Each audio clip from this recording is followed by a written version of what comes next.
Hello दोस्तों, SP welfare point पे आप सबका स्वागत है।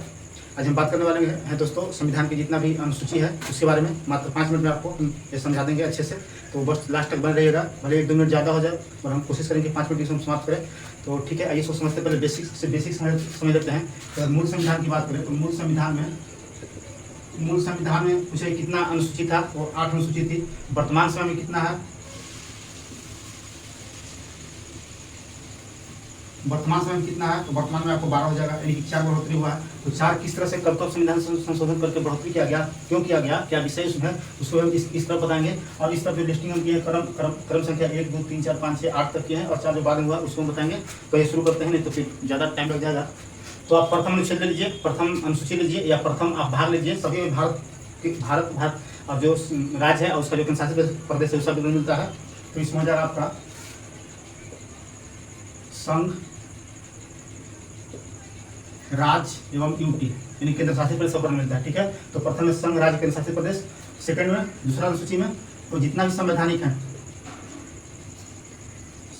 जो पदाधिकारी हैं उनका वेतन की चर्चा मिलती है।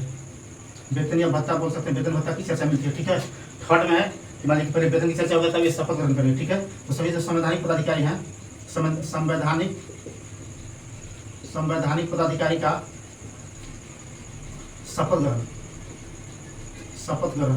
ठीक है, फिर है कि चौथा अनुसूची में किसका विवरण मिलता है? तो चौथा अनुसूची में 4 में आपका विवरण मिलता है राज्यसभा में सीटों का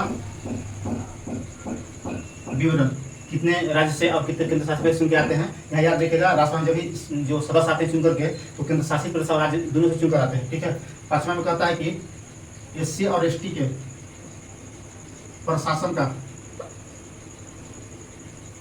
का वर्णन मिलता है। और यही आप आते हैं जस्ट 6 में, तो 6 में मिलता है आपको सिर्फ एसटी के। कहाँ के एसटी? तो असम, मिजोरम, मेघालय और एक त्रिपुरा, यानी कि 4 जो पूर्वोत्तर का राज्य 4 राज्य है, असम, मिजोरम, मेघालय, त्रिपुरा। इन 4 राज्यों का एसटी का प्रशासन का वर्णन मिलता है। प्रशासन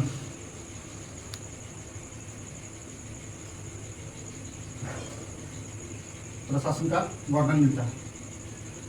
ठीक है, इसके बाद आपका 7 नंबर मिलता है जो संघ सूची, राष्ट्र समर्थित सूची, उसका वर्णन मिलता है। तो सूची का उल्लेख है, सूची का जब तक 5 मिनट खत्म नहीं होगा आप लोग बस बने रहिएगा, क्योंकि इधर अभी आना बाकी है और टाइम लगता है। 5 मिनट हो गया होगा। 7वां में आपका सूची का उल्लेख, 7वां अनुसूची में सूची का उल्लेख है, जैसे संघ सूची, राष्ट्र सूची, समर्थित सूची। 8वां में 22 भाषा का उल्लेख है। ठीक है, 22 भाषा का उल्लेख है। मूल संविधान में तो आपको 14 भाषा था, और समय समय पर संविधान में संशोधन करके इसको जोड़ा गया। वर्तमान में 22 भाषा को उल्लेख मिलता है, यानी कि भाषा से संबंधित है 8वीं सूची। तो प्रथम हो गया संघ, राज्य, जो केंद्र शासित प्रदेश हैं उसका वर्णन मिलता है। सेकंड में हो गया दूसरा अनुसूची में संवैधानिक पदाधिकारियों उनका वेतन और भत्ते का वर्णन मिलता है। तीसरा में आपका हो जाएगा संवैधानिक जो पदाधिकारी हैं उनका शपथ ग्रहण का वर्णन मिलता है।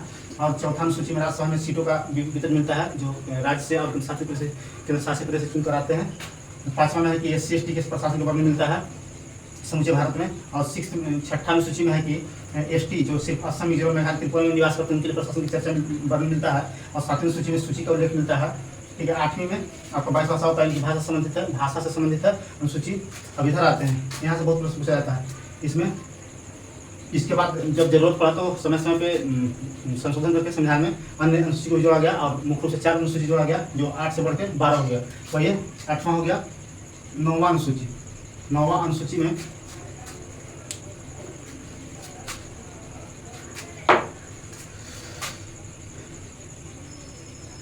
नौवीं अनुसूची आपको पहला संविधान संशोधन द्वारा जोड़ा गया 1951 में। इसमें विषय मुख्य रूप से भूमि विवाद था। भूमि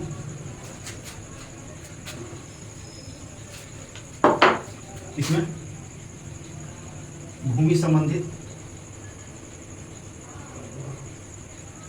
संबंधित था, जो भी जमींदारी प्रथा था उसको उन्मूलन करना था। और आपको फिर हो जाएगा 10वीं अनुसूची। 10वीं अनुसूची इसको आपको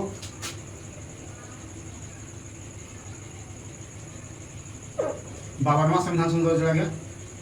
52वां संविधान संशोधन जोड़ा गया 1985 में। और इसमें दल बदल का प्रावधान किया गया। क्या होता था कि चुनाव जीतते थे तो एक बड़ी संख्या में लोग दल बदल लेते थे अपना मतलब लोभ में कि हमको मंत्री बनाएगा।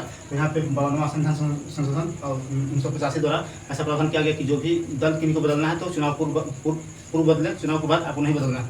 तो दल बदल से संबंधित है, दल बदल से संबंधित है।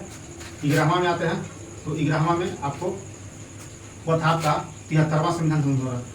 73वां संविधान संशोधन द्वारा 1992-93 में देता है, कहीं 93 कहीं 92 देगा, तो याद रखा 92-93 में इसे पंचायती राज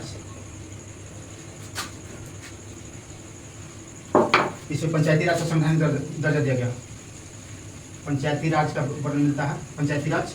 ठीक है, एक हो गया, लास्ट हो गया 12वां अनुसूची। इसको 74वां संविधान संशोधन द्वारा जोड़ा गया और इसमें इसको भी 1992-93 में किया गया था, एक ही साथ हुआ था। थोड़ा आगे पीछे इसलिए 74वां दे दिया गया है, 74 इसलिए इसको बाद में लिखते हैं। इसमें नगर प्रशासन की चर्चा मिलती है। ठीक है, तो यहाँ पे पंचायती राज में एक और पूछेगा आपको प्रश्न कि कितने विषय हैं। तो पंचायती राज में 29 विषय हैं और नगर प्रशासन में कितने विषय है, तो इसमें 18 विषय है। तो इस प्रकार से अनुसूची को हम देखें और शॉर्ट वीडियो बनाना चाह रहे थे, बट फिर भी आपको लगता है कि करीब 7-8 मिनट का हो जाएगा, तो एक से दो बार देखिएगा, याद हो जाएगा। और विशेष रूप से वो लोग ध्यान दीजिए जो बिहार दरोगा अभ्यास की तैयारी करते हैं, क्योंकि वहाँ उसके लिए ये बहुत इंपॉर्टेंट हो जाता है और सभी एग्जाम में तक पूछा गया है, इसलिए हम इसको शॉर्ट में बना रहे हैं धीरे धीरे, क्योंकि बहुत लंबा मेरे चैनल पे वीडियो उपलब्ध है। अगर डिटेल भी इसका और पढ़ना चाहते हैं तो इसी पे मिल जाएगा। अनुसूची का एक वीडियो है, वहाँ देख लीजिएगा। तो वीडियो को लास्ट तक देखिएगा और अच्छा लगा तो दोस्तों को शेयर कीजिएगा और नए लोग सब्सक्राइब कीजिएगा। वीडियो को लास्ट तक देखने के लिए धन्यवाद।